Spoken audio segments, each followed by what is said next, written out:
Assalamualaikum warahmatullahi wabarakatuh. Hari ini saya nak buat ulasan perlawanan di antara Manchester United menentang Tottenham Hotspur, yang mana MU menang 2-0 hasil jaringan dari Fred dan juga Bruno. Pada perlawanan ni MU masih lagi mengekalkan taktikal yang sama seperti mana mereka menentang Newcastle United. Cumanya berlaku pertukaran di bahagian serangan apabila CR tidak diletakkan sebagai first 11 dan digantikan dengan Rashford. Nampaknya pertukaran dilakukan oleh Erik ten Hag di bahagian serangan dengan membawa masuk Rashford sebagai first 11 untuk menggantikan CR adalah satu pertukaran yang sangat bijak dan sangat bagus. Apabila satu pasukan MU ni mampu bermain dengan sangat baik, kita boleh tengok bagaimana mereka link up, bagaimana mereka pressure, bagaimana mereka bertahan, bagaimana mereka create chance after chance. Memang adalah satu performance yang terbaik di bawah Erik ten Hag pada season kali ini. Boleh saya katakan game menentang Spurs adalah one of the best game yang kita tengok di bawah Ten Hag di EPL, adalah yang paling terbaik. Dan dalam pada masa yang sama kita juga boleh sedar yang CR7 bukan lagi relevan untuk pasukan MU, sebab sewaktu CR main pada season kali ni beliau memang tak memberi apa impak yang positif sangat kepada skuad Manchester United. Jadi boleh pelan-pelan dah kita cari striker lain untuk menggantikan CR dalam first 11 lah, ataupun kita boleh still lagi continue guna Rashford. Cumanya macam kita tahu Rashford is not a true striker, jadi benda tu sedikit bermasalah apabila dari segi untuk goal scoring. Cuma kalau dapat lagi better player number 9 ataupun true striker ataupun striker tulen, mungkin MU boleh perbaiki daripada jumlah jaringan. Sebab untuk game ni memang mereka dah bermain dengan sangat cantik tanpa kehadiran CR. Dan untuk CR pula macam biasalah, dia buat hal yang mana dia tahu dia tidak diturunkan, dia keluar awal masuk dalam tunnel. Waktu tu belum full time lagi, tak habis-habis lagi dengan perangai kebudak-budakan dia tu, dengan egois dia tu, dan boleh dikatakan memang nak merajuk biar pi kat dia lah kan. Jangan ingat bola sepak ni adalah sukan individu, sebaliknya bola sepak adalah sukan berpasukan. Baiklah, tanpa membuang masa, mari kita masuk ke dalam ulasan perlawanan. Untuk game ni saya akan mulakan dengan pasukan Manchester United dahulu. Apakah kekuatan dan juga apakah yang mereka improve untuk game ni pada perlawanan menentang Spurs? Yang pertama adalah kita boleh tengok gandingan Bruno dan juga Fred di bahagian tengah, yang mana seperti mana yang kita tahu sebelum ni lawan Newcastle pun Fred diletakkan more to attacking berbanding untuk backup ataupun bertindak sebagai double pivot bersama dengan Casemiro. Dan untuk game ni kita boleh tengok Fred berjaya menjalankan tugas beliau dengan sangat baik apabila dia join the attack, yang mana dia berjaya untuk link up play antara Bruno dan juga Rashford di bahagian hadapan ataupun di bahagian attacking third dengan sangat-sangat baiklah. Dia berjaya melakukan pressing ketika Tottenham memegang bola, dia berjaya untuk membuka game dengan sangat baik, dia sentiasa berada dalam posisi yang betul, dan dia ada melakukan percubaan dari luar kotak penalti beberapa kali, dan hasilnya satu gol berjaya diciptakan hasil gerakan ataupun hasil daripada luar kotak penalti. Apabila Tottenham bermain dengan low block, MU tak boleh nak masuk sangat dalam kotak penalti, maka itu adalah satu jalan penyelesaian yang baguslah untuk MU mencari jalan bagaimana mereka nak skor dengan menjaringkan gol dari luar kotak penalti. So memang Fred bagi saya dia improve a lot daripada join the attack, yang mana apabila dia more to attacking, kita boleh nampak dia improve dari game yang lepas menentang Newcastle, dan game menentang Spurs ni memang dia improve gila-gila lah di bahagian tengah tu untuk menyerang. Dan dalam pada masa yang sama dia juga rajin, yang mana dia menunjukkan kerajinan yang sangat bagus di dalam padang. Dia melakukan pressing dia tu ketika MU kehilangan bola ataupun ketika Tottenham melakukan build up, memang Fred akan cuba untuk melakukan pressing lebih awal ke atas pemain Tottenham kalau dalam segi build up, dan daripada segi build up play yang dilakukan oleh Tottenham. So dia ada banyak melakukan rampasan bola di kawasan final third pasukan lawan lah.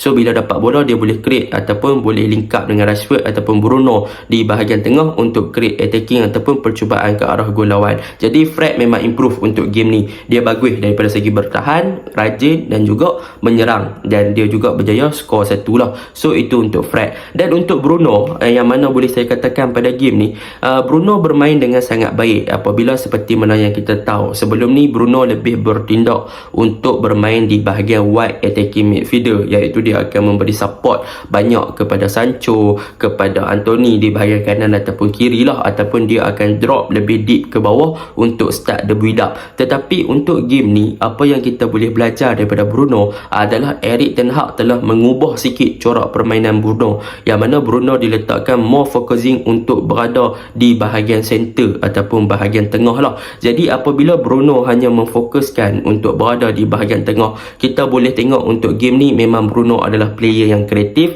dan Bruno adalah player yang berbahaya untuk pasukan lawan ketika MU memegang bola di kawasan final third. Kita boleh tengok Bruno ada beberapa kali melakukan penetration passing ke bahagian hadapan untuk mencari Rashford dan benda tu berhasil, dan Bruno juga banyak membuat off ball running di bahagian belakang pertahanan. Antaranya salah satu saya bagi waktu gol Bruno yang offside itulah, yang mana dia pandai untuk berada dalam situation untuk buat on time running, off ball running di belakang pertahanan, tetapi sayanglah offside kan. Tetapi apa yang kita boleh belajar apabila Bruno diletakkan lebih fokus kepada bahagian center ataupun di bahagian tengah, Bruno memang akan menjadi ancaman yang terbesar kepada bahagian tengah pasukan lawan dan juga kepada bahagian pertahanan pasukan lawan, dan hasilnya semalam dia berjaya menjaringkan 1 gol. So itu yang pertama, dan yang kedua lah, Bruno dan juga Fred memang improve a lot, dan game ni mereka berdua berjaya untuk link up dengan sangat baik di bahagian tengah lah. Combination play mereka memang sangat-sangat bagus. Itu yang kedua.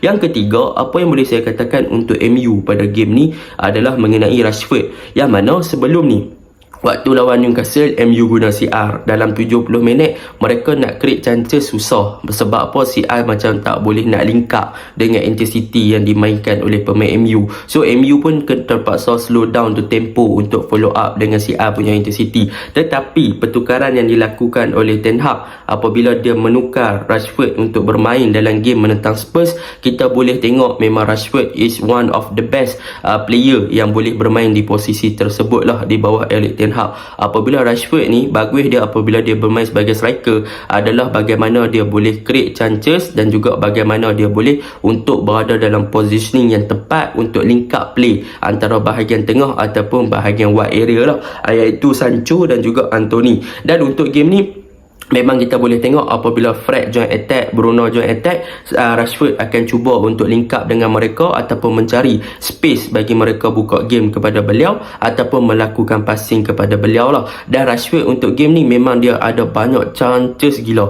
Dia ada banyak lebih kurang 3 peluang yang terhidang yang sepatutnya dia score. Tetapi nasib baiklah Lloris pula jadi New Year pada perlawanan ni. Lloris bertindak dengan cemerlang dan menafikan beberapa percubaan yang dilakukan oleh Rashford, yang mana sepatutnya Rashford dah boleh dapat minimum 1 gol, maksimum lebih daripada 3. Tetapi sayanglah kan, mungkin Rashford boleh perbaiki daripada segi quality finishing, tapi nak buat macam mana, memang Lloris pun antara goalkeeper berpengalaman dalam situasi one on one ataupun shot stopper, memang itu adalah makanan untuk Lloris lah. Tetapi daripada segi open game, daripada segi link up play, daripada segi connect antara satu sama lain, memang kehadiran Rashford tu telah mengubah the whole dimensi of attacking untuk pasukan Manchester United. Itu yang ketiga yang boleh saya cakapkan lah. Yang keempat, apa yang kita boleh belajar daripada pasukan MU adalah bagaimana mereka build up dan juga combination play yang ditunjukkan pada mereka pada perlawanan ni apabila mereka start the build up daripada bawah. Kali ni kita boleh tengok build up yang dilakukan oleh pasukan MU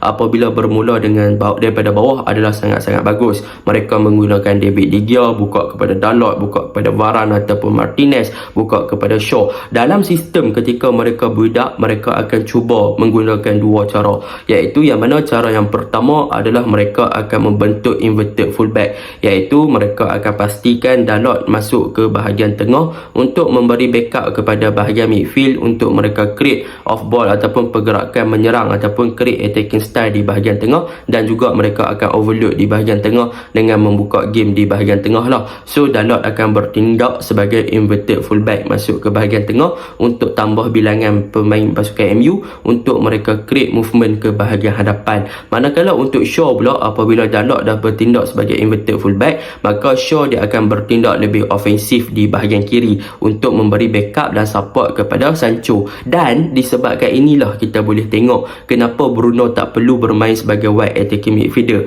Sebab apa? Sebab satu peranan dari Dalot dan satu peranan daripada Shaw, yang mana Dalot apabila beliau bermain sebagai inverted fullback dan masuk lebih kepada bahagian tengah, beliau telah memberikan kelebihan kepada Anthony untuk bertindak lebih kepada bahagian wide area. So apabila mereka nak buka game, senang, Dalot boleh cari Anthony bila-bila masa saja di bahagian wide area, dan dalam pada masa yang sama apabila bola telah dibuka kepada Anthony, maka Dalot akan boleh senang untuk open game dengan buat overlap ataupun underlap ke bahagian kanan balik untuk memberi support kepada Anthony, ataupun dia stay kepada bahagian midfield untuk memberi backup kepada Anthony sebelum Anthony buat larian kepada bahagian wide area yang lebih berdekatan dengan di box. Manakala untuk Sancho pula, apabila Bruno dah tak bermain sebagai wide attacking midfielder untuk memberi backup kepada beliau, maka untuk game ni kita boleh nampak yang sebenarnya peranan Luke Shaw memang sangat-sangat penting dalam memberi support kepada Sancho. Sebab tu untuk di bahagian kiri kita boleh tengok Sancho boleh bermain juga walaupun tak ada support daripada Bruno. Sebab apa? Sebab Luke Shaw dia akan bertindak lebih ofensif,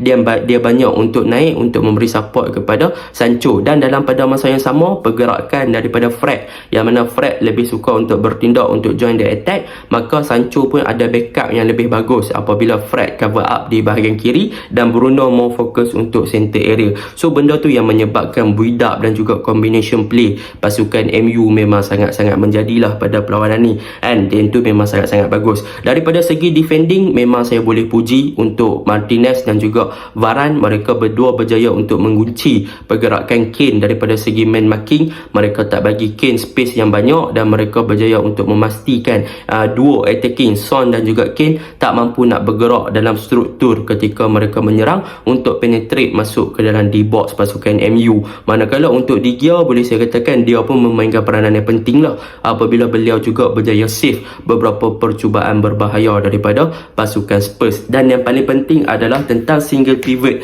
yang dimainkan oleh pasukan MU, iaitu Casemiro, yang mana kita boleh tengok untuk game ni Casemiro bermain sebagai lone pivot. Sebab apa? Sebab Fred pun join the attack, Bruno mau fokus on center lebih kepada attacking midfielder, dan Casemiro berjaya menjalankan tugas beliau sebagai benteng pertama ketika mereka diserang oleh pihak lawan lah. So bila mana kita tengok memang Casemiro bermain dengan sangat baik pada game ni, dan beliau berjaya untuk memastikan yang bahagian tengah tu tidak didominasi oleh pasukan Spurs. Dan yang paling menarik lagi bagi saya adalah tentang Anthony. Untuk ni Anthony memang gila lah bagi saya, dia punya skill individu, dia punya performance memang dribbling dia memang bagus, semua memang mantap. And so bagi saya dia improve game by game, menunjukkan kualiti yang dia ada sebagai touchline winger.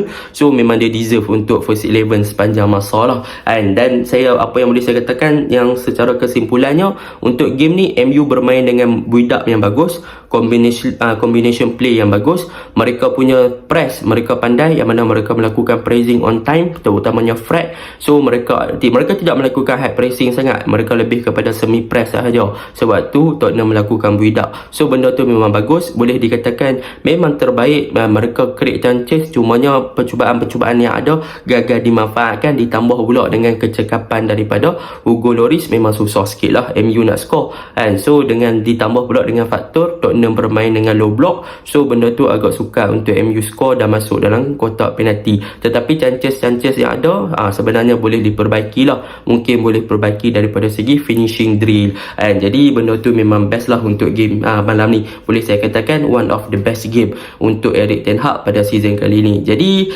itu ulasan untuk MU, dan kita masuk untuk Spurs dalam perlawanan ni mereka more to defensif dan bermain dari segi low block, iaitu mereka lebih fokus kepada 5-3-2. Jadi kita boleh tengoklah apabila mereka bermain terlalu defensif, mereka punya transisi daripada bertahan ke menyerang tu agak kurang, yang mana apabila mereka cuba untuk start the build up ataupun cuba untuk melakukan attacking style ataupun attacking menyerang ke arah pasukan MU, di bahagian serangan mereka kurangnya support apabila Kane dan juga Son boleh dikatakan terlalu isolated di bahagian hadapan, sehingga mereka tak ada support ataupun bantuan yang lebih banyak untuk mereka create lebih banyak movement untuk penetrate bahagian pertahanan pasukan MU. So benda tu agak merugikan lah. Kita boleh tengok Perisic terlalu wide di bahagian wingback, kita boleh tengok Matt Doherty pun terlalu wide di bahagian wingback, sehingga di bahagian tengah Hojbjerg pun tak berfungsi dengan baik, Bissouma tak berfungsi dengan baik, hanya Bentancur sahaja yang berfungsi dengan baik untuk link up play. Tu pun dalam first half, dalam 15 minit yang pertama sahaja.